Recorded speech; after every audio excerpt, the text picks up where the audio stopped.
네, 계속해서 미국의 인종차별 시위 사태에 대해서 자세히 들여다보도록 하겠습니다. 세종연구소의 우정엽 미국 연구센터장이 나와 계십니다. 어서 오십시오. 안녕하세요. 네, 점점 심해집니다만은 낮에는 상당히 대규모의 시민이 모이는데 어느 정도 평화적으로 시위를 벌이고 밤에는 오히려 통금 같은 것도 있을 텐데 과격하게 또 시위 양상이 바뀌고 이거 어떻게 된 걸까요?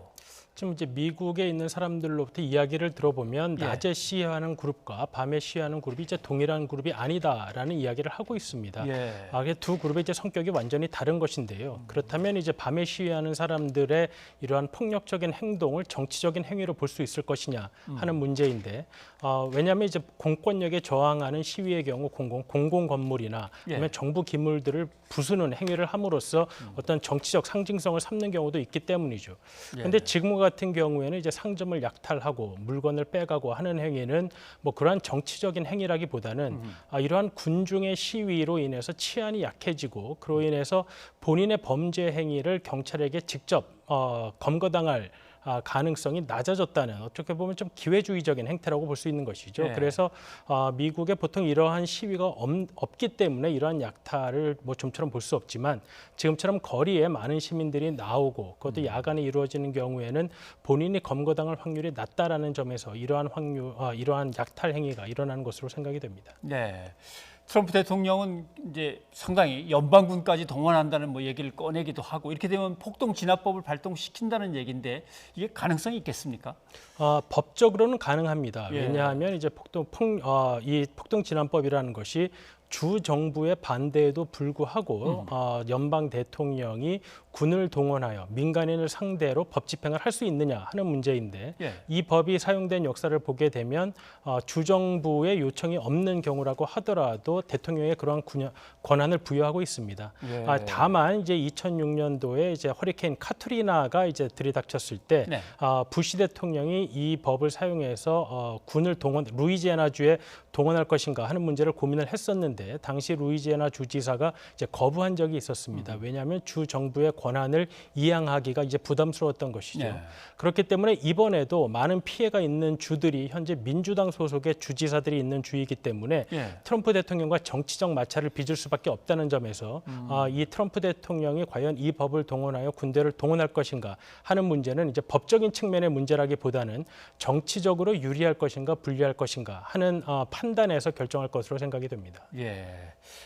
테러리스트로 규정하겠다 이렇게 얘기하는데, 테러리스트 규정하는 거는 본래 미국 외부 세력에 대해서 규정하는 거 아닙니까? 지금 법적으로는 그렇게 되어 있습니다. 그런데 이제 테러리스트라는 단어를 계속해서 쓰는 이유는 이 테러리스트에 대항하기 위해서 이 폭동 진압법을 쉽게 이용할 수가 있습니다. 그렇기 때문에 단순히 범죄 집단이 아니라 테러리스트로 규정을 하게 되면 트럼프 대통령이 이 민주당 소속 주지사들의 반대에도 불구하고 이 폭동 진압법을 사용을 해서 군대를 동원하기가 훨씬 법적으로 수월한 측면이 있는 것이죠. 알겠습니다. 그렇군요. 지금 교민들 피해를 잠깐 화면으로 봤습니다만, 특히 LA 같은 경우는 92년도에 이제 폭동 사태에서 많은 피해를 입었었기 때문에 그 트라우마가 아직 남아 있는데 걱정들이 많습니다. 주 방위군이 LA에 투입된다 그러면 사태가 훨씬 더 나아지고 진정되겠습니까? 아직까지는 이제 92년만큼 심각한 상태로까지 간 것으로 보이지는 않습니다. 이제 92년에 이제 상황이 심각해진 것은 한인 상가들이 이제 밀집해 있었다라는 것도 있지만, 이게 백인과 흑인 사회의 갈등이 엉뚱하게도 흑인 사회와 한인 사회의 갈등으로 비화됐기 때문인데요. 현재 시위는 밀집되어 있는 한인 상가들에 대한 약탈이 무차별적으로 이루어지고 있긴 하지만, 그것이 꼭 한인 상가이기 때문에 약탈이 이루어진다고 보기는 어려운 것 같습니다. 그렇기 때문에 아직까지는 92년 상황과 같이 한인 사회에 대해서 흑인 사회가 이제 분노를 표출하고 있다라고는 보기 어렵기 때문에, 만약에 주 방위군이 동원이 되고 그 상황에서 상황이 좀 진전이 된다고 한다면 지금까지의 피해는 물론 마음이 아프지만 앞으로의 더 이상의 피해는 그래도 막을 수 있지 않을까 생각이 됩니다. 그럼 판단하시기에 92년도에 LA 폭동이라고 흔히 얘기했던 그 상황처럼 이번에는 가지 않을 거라고 보시는 건가요? 네, 이번 상황은 아무래도 당시처럼 흑인 사회가 한인 사회를 공격 대상으로 삼는 것은 아니기 때문에 현재까지는 92년과 같은 비극적인 상황이 이루어지지는 않을 것으로 생각이 됩니다. 대통령이 만약에 국가적으로 이런 상황을 맞이했으면 어떻게든 좀 끌어안고 통합하려는 모습을 보일 것 같은데 트럼프 대통령은 역시 전통적인 지지층을 빨리 결집해서 자기 어떤 기반을 계속 다져 나가는 걸로 뭔가 방향을 잡은 듯한 느낌이 듭니다. 맞습니까, 이 표현이?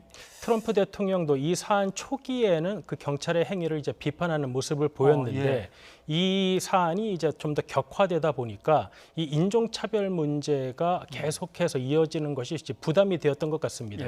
특히 이제 트럼프 대통령은 이제 본인의 가치관과 더불어 본인의 지지 기반이 이 인종차별적인 문제에 대해서는 그렇게 민감한 계층이 아니기 때문에 트럼프 대통령과 백악관 입장에서는 이 문제가 인종차별 문제라기보다는 무질서 대 질서 유지 이 구도로 이제 보여지는 것을 원한 것 같습니다.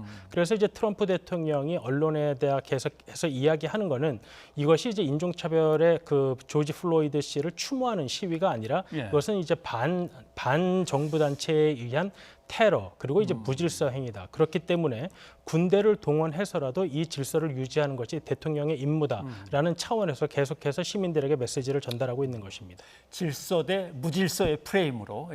그래서 조 바이든을 향해서 계속 뭐 급진 좌파다. 거기다 뭐 테러리스트, 좌파, 배후 뭐 이런 얘기들을 계속 꺼내는 거는 역시 대선 전략인가요, 그럼? 왜냐하면 이제 이 법적인 기반도 이제 중요하다고 보여지는데 트럼프 대통령이 이것을 테러리스트 그리고 조직범죄라고 규정하고 있는 이유는 연방수사본부 그리고 연방군을 동원하기에 훨씬 알맞기 때문입니다.